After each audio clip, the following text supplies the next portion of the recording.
صحابی فرماتے ہیں کہ حضور علیہ الصلوۃ والسلام کی زبان سے ہم نے کبھی لا نہیں سنا، کبھی نہیں سنا، جو بھی ہم شعر بھی سن رہے تھے۔ اعلیٰ فرماتے ہیں واہ کیا جود و کرم ہے شاہ بطحا تیرا، نہیں سنتا ہی نہیں مانگنے والا تیرا۔ یہ جو لفظ نہیں ہے نا، یہ حضور آپ کی بارگاہ میں آنے والا یہ سنتا ہی نہیں۔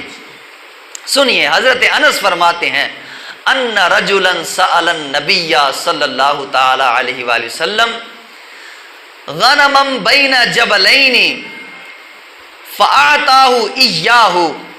فرماتے ہیں کہ ایک شخص نے حضور علیہ السلام نے سے بکریاں مانگی، بکریوں کا سوال کیا، اور وہ بکریاں کتنی تھی؟ بین جبلین، دو پہاڑوں کے درمیان سارا علاقہ ان بکریوں نے بھرا ہوا تھا۔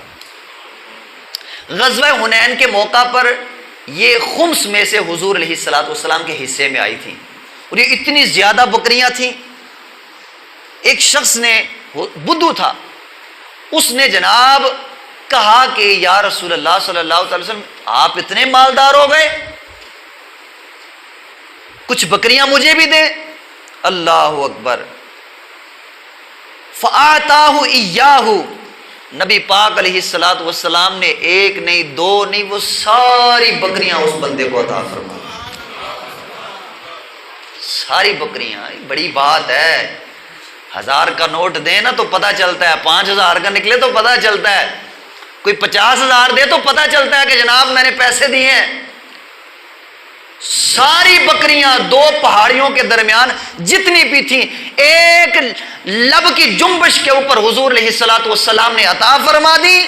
اور جناب والا، اب جب اس نے یہ شان دیکھی، یہ آپ کی سخاوت، یہ آپ کا جود، اس نے کیا کہا؟ فَأَتَا قَوْمَهُ، وہ اپنی قوم کے پاس آیا۔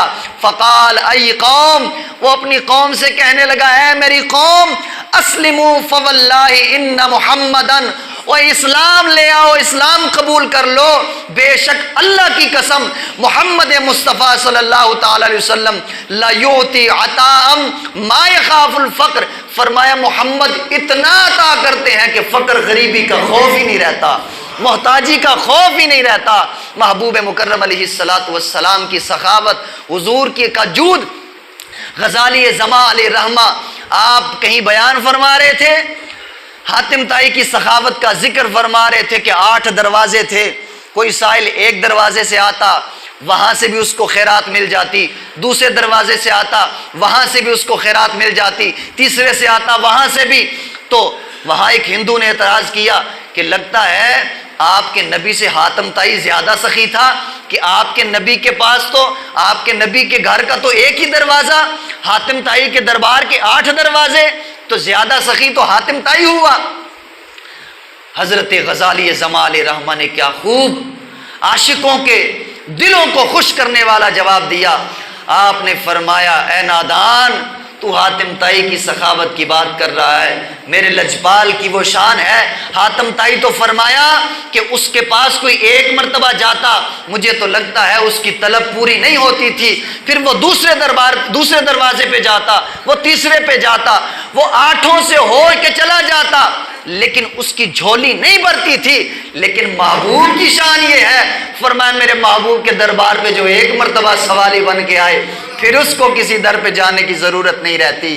اب حضور علیہ السلام کے پاس سے وہ جب شخص ہو کے گیا، اپنی قوم سے وہ کہنے لگا کہ اے قوم، اس محمد پہ ایمان لے آؤ کہ وہ اتنا عطا کرتا ہے کہ فقر کا، محتاجی کا خوف ہی نہیں رہتا۔ اب وہ اپنی ساری قوم کو حضور کی بارگاہ میں لے آیا، یا رسول اللہ صلی اللہ تعالی علیہ وسلم ظاہری دنیا عطا فرما دی، اب باطن بھی روشن فرما دیجیے، ہمیں کلمہ پڑھائیں، ہم مسلمان ہونا چاہتے ہیں۔ یا رسول اللہ، یا رسول اللہ، کیا خوب حضور علیہ السلام کی شاعری کو، کسی آپ کے سخاوت کو کسی شاعر نے بیان فرمایا۔ کہتے ہیں کہ فضل رب العلا کیا چاہیے، مل گئے مصطفیٰ اور کیا چاہیے، جھولی بھر کر میری سرکار نے مسکرا کر کہا اور کیا چاہیے۔ تو حضور علیہ الصلوۃ والسلام کو اللہ تعالیٰ نے